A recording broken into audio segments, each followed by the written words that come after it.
Bonjour tout le monde, aujourd'hui c'est la suite d'une vidéo que j'ai déjà publiée qui est les matières en première année de géographie. Et donc là on va parler des matières qui sont en deuxième année de géographie. On commence maintenant. Alors en premier semestre j'avais 5 matières parce que j'avais aussi deux sorties qui étaient un peu comptabilisées dans les yeux comme une matière. Mais après, une fois que ces deux sorties étaient faites, je n'avais plus que 5. Donc j'avais un cours de dégradation des sols. Alors c'était un cours qui nous apprenait comment on pourrait définir un sol, notamment par sa texture, sa structure, savoir aussi s'il est assez fertile et quelles sont les caractéristiques d'un sol fertile. Justement, par rapport au titre du cours dégradation, dans quel milieu il se dégrade et pourquoi. C'est un cours qui est intéressant mais qui demande pas mal de révision parce qu'il y a quand même beaucoup de notions, de, de mots à apprendre, de définitions et de concepts à intégrer. Après aussi je pense que ça dépend des profs, peut-être que c'est le prof qui aussi en demandait beaucoup et peut-être que si on avait eu un autre prof qui était un peu plus light, on aurait eu un cours un peu plus léger, peut-être moins approfondi, mais ça aurait été du coup avec une moins grande charge de travail.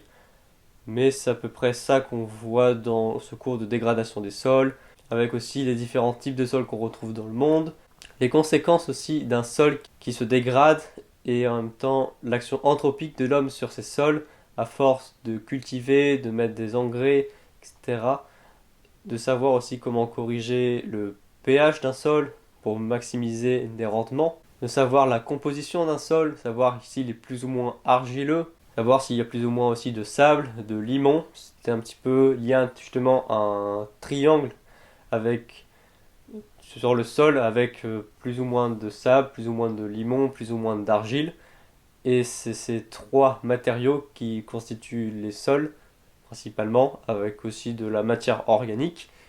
Et c'est un petit peu l'ajout de ces ingrédients qui font qu'un sol est plus ou moins stable ou instable, salin ou pas, ou alcalin ou acide. Ensuite, j'ai eu des cours de SIG, alors c'est système d'information géographique.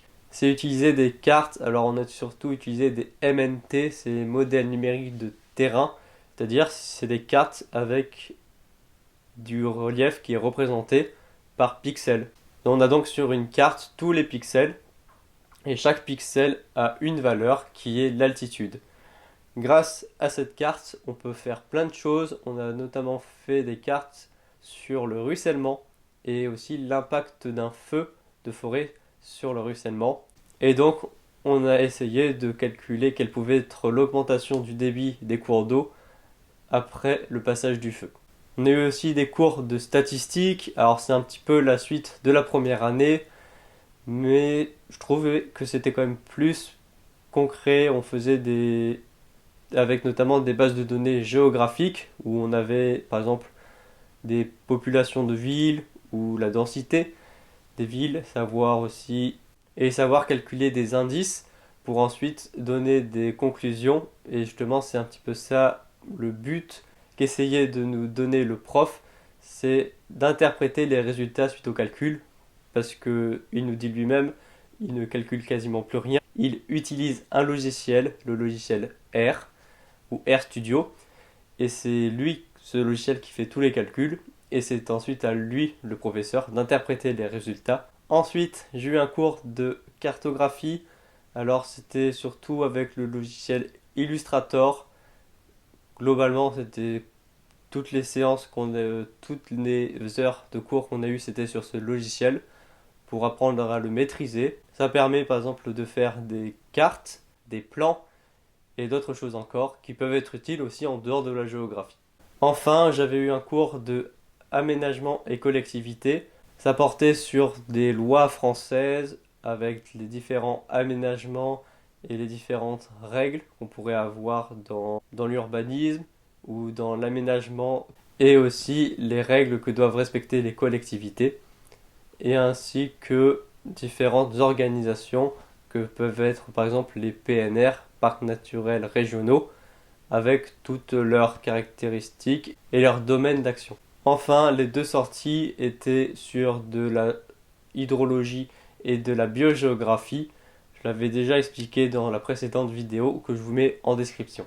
Maintenant, on peut passer au deuxième semestre de cette deuxième année de géographie. Alors, j'avais des cours de hydrologie. C'est une matière qui était assez compliquée parce qu'il y avait beaucoup de notions à apprendre, aussi beaucoup de parties calcul. Alors, je pense qu'aussi ça dépend peut-être des professeurs. Dans mon cas, j'avais une prof qui en demandait quand même beaucoup, en tout cas par rapport aux autres profs que j'ai pu avoir aussi. Mais en tout cas, lorsque j'ai eu ce cours d'hydrologie, je trouvais ça quand même intéressant, mais c'est quand même beaucoup de notions par cœur à apprendre, et ça demande donc un temps de travail personnel vraiment assez important. On a donc vu beaucoup de définitions pour désigner par exemple de la pluie nette, qui correspond au ruissellement, aussi à des calculs. Le plus simple, on pourrait dire, c'est le calcul du débit, mais aussi des équations avec par exemple l'entrée d'eau sur un bassin versant ou la sortie d'eau avec une variation de stockage. Une autre matière que j'ai eue est la géologie. Alors normalement je devais l'avoir en première année aussi, mais parce qu'il n'y avait pas de professeur qui était disponible, eh bien on n'a tout simplement eu pas cette matière.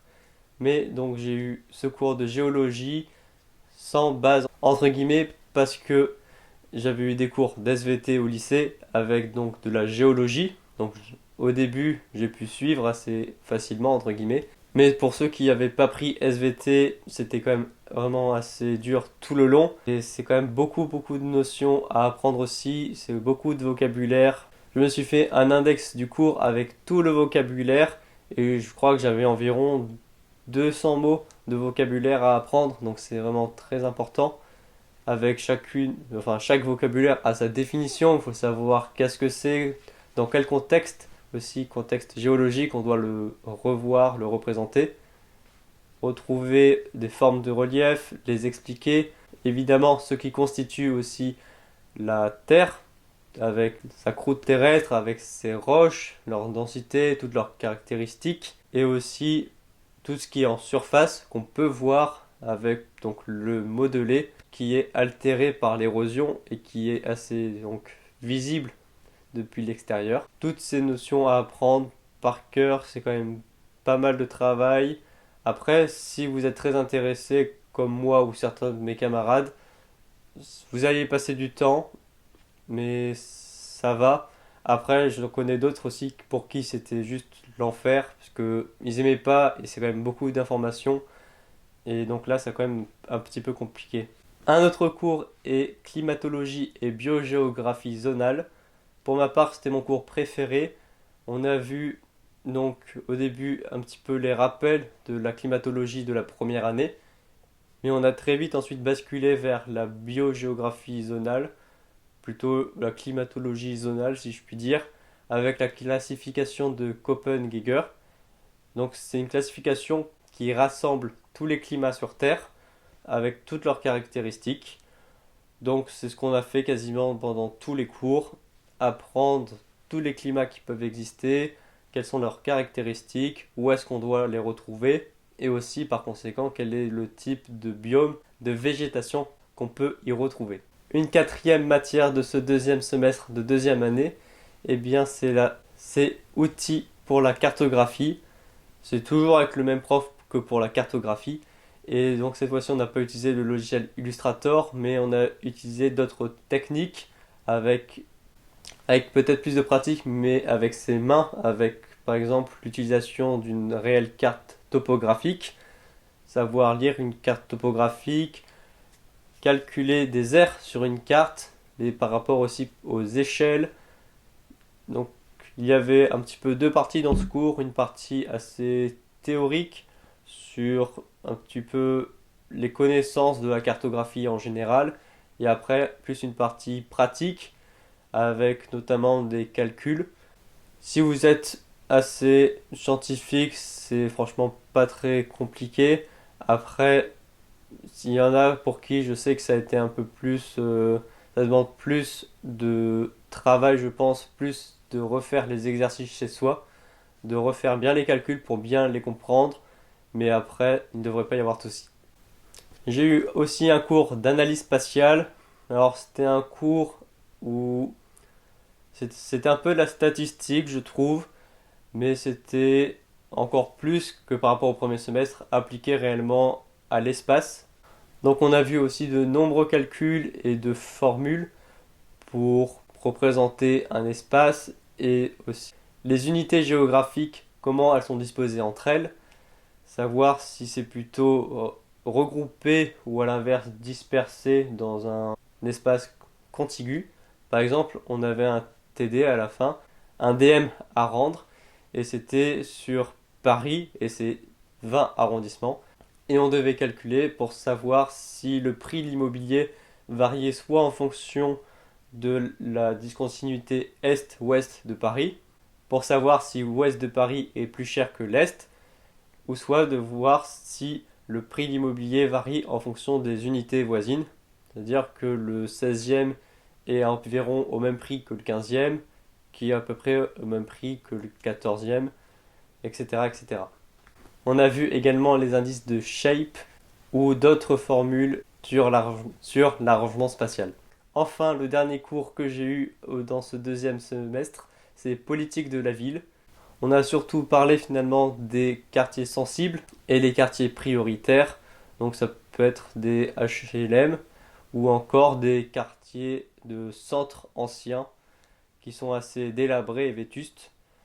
Et on a étudié quelles pouvaient être les solutions pour ces quartiers qui sont en difficulté, qu'est-ce qu'on peut faire comme aménagement pour aider la population, pour redonner une meilleure image au quartier. Aussi, on a vu quelle pouvait être l'implication des habitants dans la décision qu'on pouvait avoir sur un aménagement du territoire, sur ces quartiers, pour mieux répondre aux attentes des habitants. Voilà, c'est tout pour cette vidéo. J'espère qu'elle vous aura aidé pour savoir quelles pouvaient être ces matières en deuxième année. Si elle vous a plu, vous pouvez liker la vidéo et je vous dis à la prochaine.